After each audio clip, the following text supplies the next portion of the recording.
I pulled into the Graybeard trailhead a little after 3. Sunlight filtered through the trees, warm and golden, making me feel like I'd made the right choices.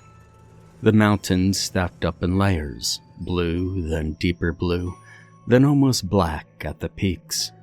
And somewhere up there was the old railroad line I was supposed to photograph next month with the Nat Geo team. That is, if they liked me, if I proved myself, and if the piece even ran. There was a lot of big ifs, but I was never one to give up over that. I could already see the lead shot for my piece, where the lines end, tracing the lost railways of the Blue Ridge, photographed by Jake Simmons. I'd make that happen. I turned off the engine and I sat for a moment, listening to the forest creak in the wind. Leaves whispered above, and farther away, water moved down Flat Creek. It was a kind of quiet photographers hope for, an old patient place with stories.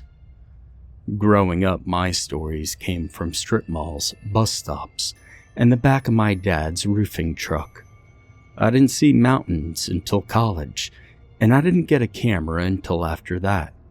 And now, at 26, I was standing at a trailhead with a chance to impress the biggest name in photography. So yeah, I came early to get a head start. A whole month early. Who wouldn't, if it might change their life? I opened the trunk and pulled out my pack. Camera bag, tent, tripod, trail food, extra clothes, and an emergency kit. I also had a ranger station pamphlet I picked up, but hadn't read. The usual things. I was shoving the tent into the bottom of my bag when a voice behind me said, "You expecting company?" I jerked so hard I nearly dropped the pack. A park ranger stood a few feet away on the gravel, hands behind his belt. He looked to be in his mid-50s, wearing a sun-faded uniform. "Jesus," I breathed out. "I didn't even hear you walk up on me." "Well, I didn't want you to," he said, not smiling. His eyes flicked to my gear. "You got a long hike planned?" "That's a short one," I lied smoothly. "I'm just scouring some spots. Photography project." He stepped in closer. "Well, the sun sets quick for this time of year. Trails get dark early. It's easy to get lost if you're not careful." "I'll be back before dark," I said. It was another lie. He looked me up and down like he knew it. "Are you working with someone?" "Actually, yeah, National Geographic," I answered with my chin up. "Kind of, I'm prepping for a team shoot next month." That much was true. He grunted, impressed but skeptical. "Well, did you sign the trail log on your way here?" "Oh, of course I did." He nodded once, but didn't step aside. "You know, there have been some strange things lately. Hikers have reported sounds at night and lights moving through the trees. One even said he saw people in the bush with eyes shining like a cat's." I tried to smirk. "Coyotes, perhaps?" "Yeah, well, coyotes don't have blue eyes," he said, and that froze me a little. The ranger adjusted his hat. "You ever hear the story of the moon-eyed people?" "Oh, I think I saw something about that online," I said. "Cherokee legend, I believe." "It's old as these mountains," he said, scratching his scruff. "They're pale-skinned people in caves, only come out at night. Their eyes are light blue like the moon, if you couldn't guess. And legend says sunlight makes them go blind." The wind rustled through the leaves overhead like a whisper of a looming omen. He went on. "And Cherokee said the moon-eyed ones lived here before Columbus. Almost human, but not quite. The Cherokee drove them out, or so the story goes, but some people still say they're still up here, watching and staying on the shadow side of the mountains." I swallowed. "Well, that's certainly interesting." "Stories keep people cautious," he replied. "But caution's not a bad thing up here, especially near dusk." "Yes, sir, I'll be careful." He gave me a long, unreadable look. "Why don't you stay on the trail and be back before night, Mr. Geographic, or I'll have to ticket you for camping without a permit." And with that, he tipped his hat and walked away. I exhaled slowly. I was not letting a lazy threat or campfire story run me off. So I headed into a shrouded trail, ready to change my life. The first few miles had perfect light, a soft gold that seemed to glow on the moss. I took maybe 200 photos. Flat creek running over rocks, the remains of what looked like an old railroad trestle, and a switchback cut into the slope like a scar. And there was a history in the dirt. You could feel it. But the higher I climbed, the quieter things got. No birds, no bugs, just the wind, my boots, and a stillness that felt too intentional. Around mile 3, I stopped to drink where the Appalachian canopy grew thick. When I lowered the bottle, I thought I saw a flicker of white between the trees uphill. Not the color of bark or a deer's trail, whiter, like a face. I raised my camera and zoomed in, but there was nothing there except for shadows. I shook it off and kept walking, but from then on, I kept glancing back. By the time I found a good flat spot off the trail, hidden between 2 boulders and some rhododendron, the sky was already turning violet. I set up the camp quickly, took a few low-light photos of the ridgeline, then boiled water and ate a pouch of food that resembled chili. Night came faster than I expected. One moment the woods were dim, and the next they were completely dark all around me. I zipped myself into my tent, pulled my sleeping bag up, and listened to the sounds of the forest. Now I told myself I'd head down early. First light, fresh shots, a whole day of exploring. I was just starting to drift when I heard something near the tent. A crunching. I blinked, wondering if I misheard it. And then another crunch that was closer this time, and then complete and utter silence. My heart pounded in my chest. I sat up slowly, grabbed my camera, and got the flash ready to daze the intruder. The tent fabric shook a little. The wind, perhaps, or light fingertips brushing against it. And then tapping. I didn't breathe. Was the ranger perhaps teaching me a lesson? Maybe I was just being paranoid. I mean, leaves make sounds. Things move in the wind, you know? Nothing unusual. And I waited a while until I was sure nothing stood outside the tent. But the cold, creeping sense of being watched never left until sleep pulled me under hours later. I woke up to the smell of cold earth and damp nylon. For a second, I didn't know where I was. Then it came back to me. The mountains, the trail, the tap on the tent. My heart jumped, but the sun was already warming the tent above me, and the fear I'd felt last night seemed almost silly now. Maybe it was a deer, the wind, frayed nerves after pushing myself to get a head start on a job no one even asked me to rush. I stretched, unzipped the tent, and stepped out into the crisp morning air. The forest looked different in the daylight. It felt warmer, not so haunted. And I made some instant coffee, ate a crushed granola bar, and took a few photos of the light coming through the trees. The air was still, shadows stretched in the quiet. Now by mid-morning, I was back on the trail climbing higher.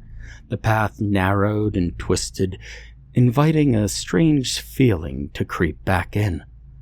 The forest didn't just feel old, it felt ancient. And I kept taking photos. Things like fallen trees, a hawk flying overhead.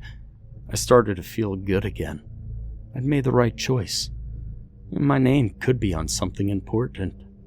And when the others showed up next month and asked how I got these shots and knew where to go, I'd just smile and say, I had a feeling about this place. The good feeling disappeared when I found a tent, though.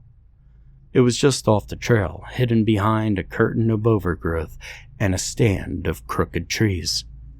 At first, I thought it had been left behind, abandoned or weathered down, but as I got closer, my stomach went tight.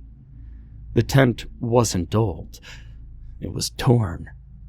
One of the poles had snapped and the fabric was ripped open, sagging like a collapsed lung. A backpack lay unzipped in the dirt, contents spilled out. It was a crushed water bottle, socks, energy bars half-eaten, and the dirt around the site was disturbed, scattered with odd indentations that weren't quite footprints. I called out, "Hello? Anybody home?" But there was nothing. I moved cautiously, circling around the site. There was no blood, no clear sign of animal attacks, no trail of departure, but there was a digital camera tucked under a folded sweatshirt near the tent flap. Not professional, but decent quality. There was one blinking power bar. At first, it was what you'd expect. Smiling selfies of a middle-aged couple. Campfire shots, roasting marshmallows, a bright sunrise, hiking smiles, scenic overlooks, a weekend trip probably, nothing weird. Then the dates ticked forward to yesterday. The couple looked tense and distracted, then scared. There were photos of the woods at night, the flash lighting up only branches and brush. The shots were shaky and frantic. One of them must have tried to use the flash as a weapon, or a light, firing it into the dark again and again. In one photo, the man was holding the camera, mouth open, shooting. The last photo was a close-up of a face. The skin was pale and smooth, waxy. The eyes were milky blue, big and calm, almost like glass marbles. They didn't look scared. They were studying the camera, as if it were something interesting. And then the screen went black. The battery died. I stood there staring at my reflection in the black screen. My fingers felt stiff, icy veins turning my blood sluggish. I second-guessed myself. Had I really seen that right? It was only just a few seconds before the camera shut down. Maybe it had been a trick of the flash's light. I checked the battery slot, and it needed a special charger that I didn't have. I slipped the camera into my backpack. Something was definitely wrong here. Damn, I muttered after glancing at my cell. It couldn't catch a signal, and suddenly being alone didn't feel so tranquil anymore. With my heart pounding, I turned and walked back toward the trail. I needed to find the ranger station and report what I'd seen. Turn over the camera. Maybe it was a prank, but the knot in my gut knew better. After the night's strange noises and coming across whatever this was, everything felt off kilter. To my dismay, the sun was gone, hidden behind thick clouds, refusing to guide me with reassuring warmth. It wasn't raining, but the light was flat and gray. Shadows deepened under the trees, reaching like claws. And then I heard a crunch. My foot rooted in place, and then I heard another step behind me off the trail. I turned quickly to look, but I didn't see anything, and the hairs on my neck stood up even as I walked faster. But that crunching continued to follow me. My pace broke into a jog, bouncing my backpack against my spine, breath coming out in quick panic bursts. Then my foot caught on something, a root or a rock, and I stumbled, flailing like a startled bird. I couldn't even catch myself. The trail suddenly dropped into a slope I hadn't noticed. Branches slashed past me. My elbow struck a rock somewhere in the tumble. And then my head did too. The world cracked white before fading into a black abyss. A dying bulb's light flickered behind my eyelids. My head throbbed, deep and sharp, as if a tuning fork had been struck somewhere between my temples. And when my lashes fluttered open, everything felt sideways. I was laying half off of a trail, or maybe it wasn't even a trail, face down in a shallow bed of leaves and dirt. My backpack had spilled beside me, one strap tangled around a branch. The trees above swayed gently, and gray clouds dulled the sky to an almost metallic haze. My mouth was dry except for the lingering taste of iron, and my pulse hammered into my skull. An ache flared in my limbs when I sat up slowly. The last thing I remembered was running. I heard the crunch of footsteps behind me, then came the drop, the slope, and the rock. I touched the side of my head, but there was no gash. There was a knot that had formed just above my temple. It was swollen and sore. My elbow burned too, scraped raw through the jacket. And wherever I was, it wasn't where I'd started. The trail was gone, at least the one I remembered. This patch of forest was steeper and thicker, and had too much undergrowth for any real path. Nothing looked familiar. Not the trees, the terrain, or even the light.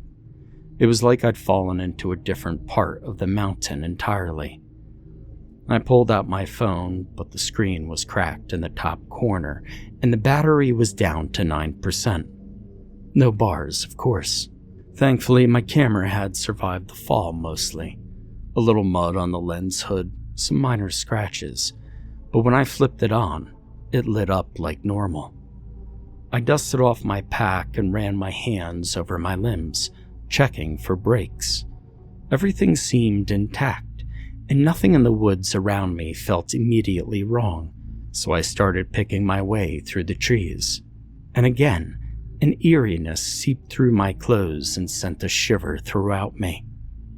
There wasn't any bird song or insects, only the wind moving through the branches like a whisper you could almost understand if you listened hard enough.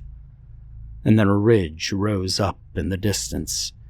Figuring I could get a better view and find my bearings, I headed that way. The uphill hike was slow, and every step felt heavier than it should. I passed a fallen tree with deep gouges in the bark, 4 vertical lines like claw marks, but spaced too close together for a bear.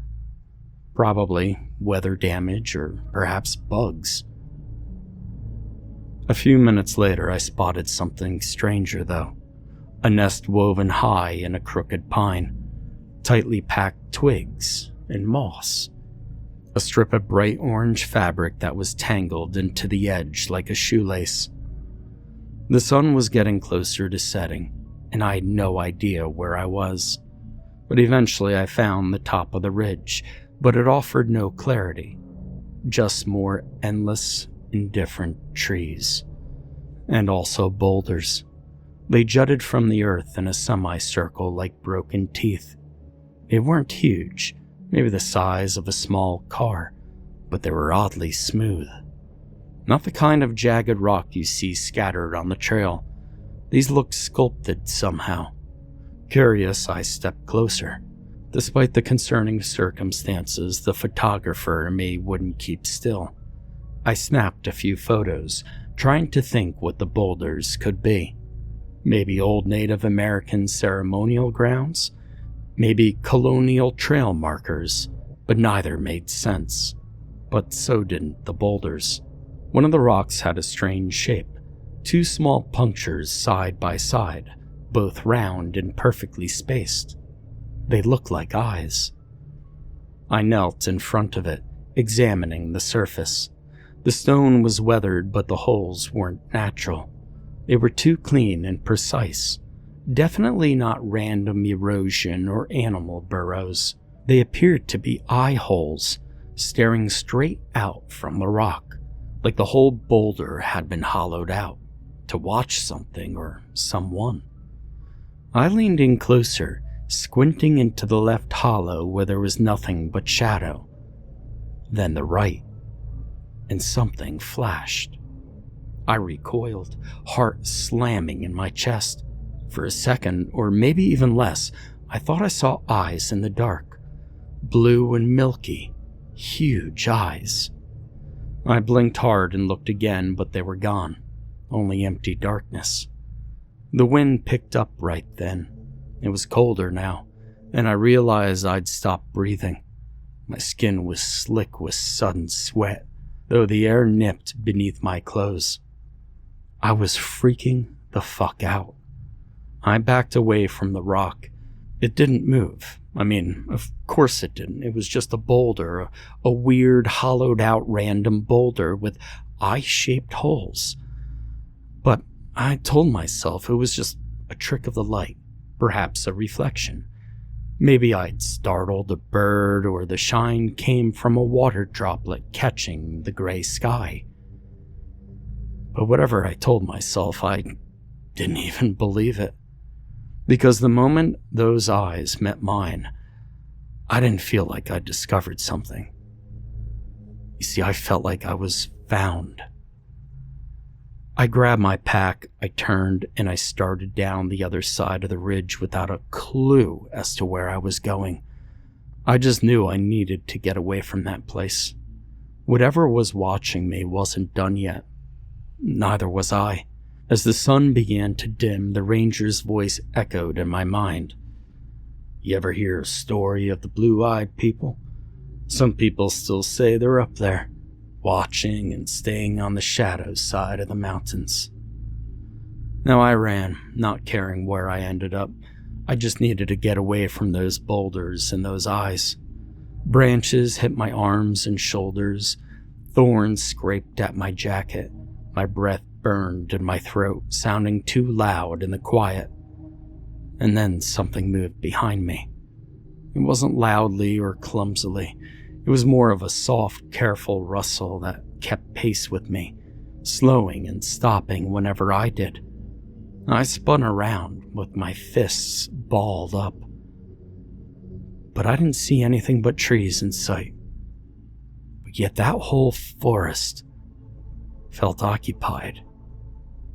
And I felt as if there were dozens of eyes upon me. I crouched behind a half-rotted log and I held my breath, and the silence closed in. Then, a twig softly cracked. My pulse raced and I sprinted uphill. The sky grew darker, the clouds covering the sun like a blanket over a face. The woods faded into dull blues and grays, and I couldn't tell if it was evening or twilight anymore. I reached a ridge and my body jerked to a halt. A figure stood at the top. It looked human, but something was off. The shoulders were narrow. The arms were a bit long. Its skin was pale and chalky, stretched tight over sharp cheekbones and a jaw. The hair was thin and brittle. It tilted its head up at me with unnerving bird-like precision. Another stepped out beside it, and then a third, and then several more. Their eyes were pale blue and cloudy with no eyebrows.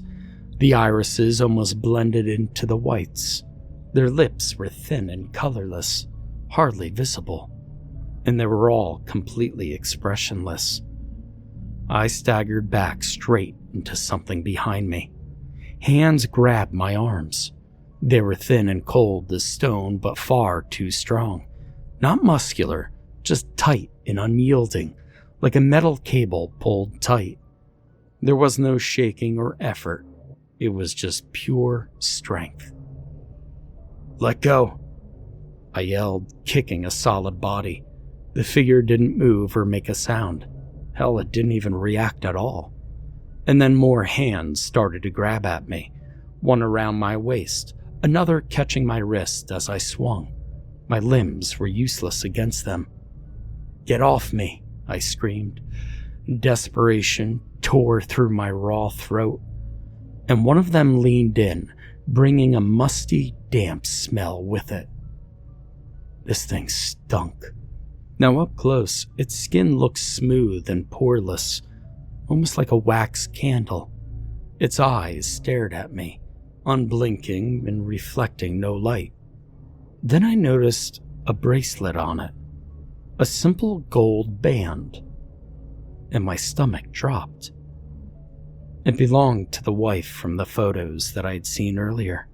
She wore that bracelet at the campfire, and again when she stood before the sunrise, and now it hung from this creature's wrist, which meant that the couple wasn't missing. They were taken, and I had ignored the signs. "There's no way," I whispered.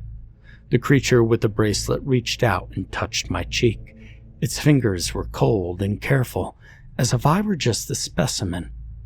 And then slowly, it smiled.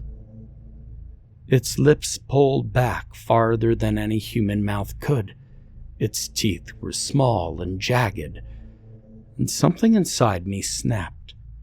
I thrashed around so violently, but the hands tightened. One of them grabbed my camera strap and pulled. The nylon broke, and my camera hit the ground behind me with a dull thud. I screamed again, pleading for somebody to help me. But nothing echoed back. The creatures, the moon-eyed people, started dragging me with ease. They jumped over roots while my back scraped against stones. My arms were pinned, and my legs dragged behind me like dead weight.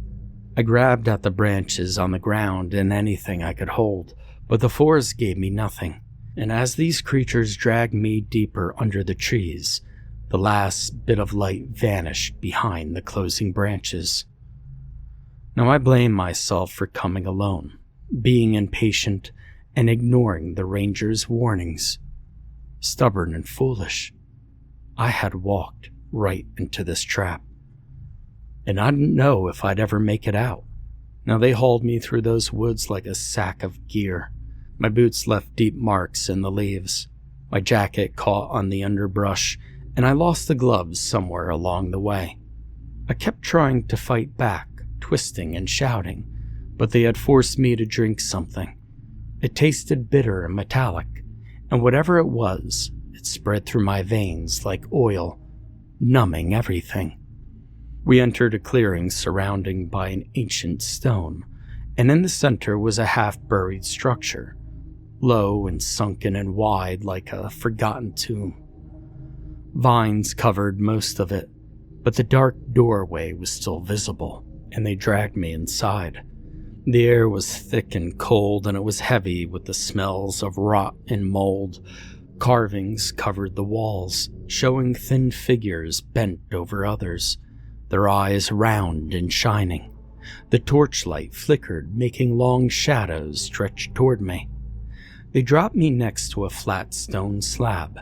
My body was limp and useless, completely numb at best. A shallow groove ran across the slab meant to catch something, and it was stained a dull crimson, and behind it, the human remains explained the rest. A hand still wearing a wedding ring, a rib cage clean and red, a pile of clothing, folded too neatly to be natural. That couple from the tent hadn't just been kidnapped. They had been processed, taken apart like ingredients. I could tell by how everything was arranged. The pots with lids. There was no panic or mess. There was only method. And it came to me clearly that the moon-eyed people didn't kill randomly. They harvested. One moved toward me and it held a blade that shimmered in the torchlight. Another cradled a pouch of herbs. A third figure leaned over me. And up close, this one's skin looked more like old parchment than wax. It was pale, sure, but papery and stretched unevenly around the jaw and eyes. Its mouth opened slowly with a soft, sticky sound, and behind those thin lips were the teeth that I had seen before. But now there were more of them, rows of teeth tucked back like a shark's. They shifted a little, pulsing with anticipation. I wanted to scream, but all I could do was lay there, my heart beating slowly as one of them started to hum. The sound was low and off-key, not meant for comfort, but to focus. It was for preparation, like a surgeon or a butcher preparing for their work. One of them lifted something, and I couldn't see what it was. And then my vision swam and I looked up. A crack in the rock above revealed the open sky. The clouds had parted without me noticing. I had a perfect view of the stars, millions of them glinting like a camera flash.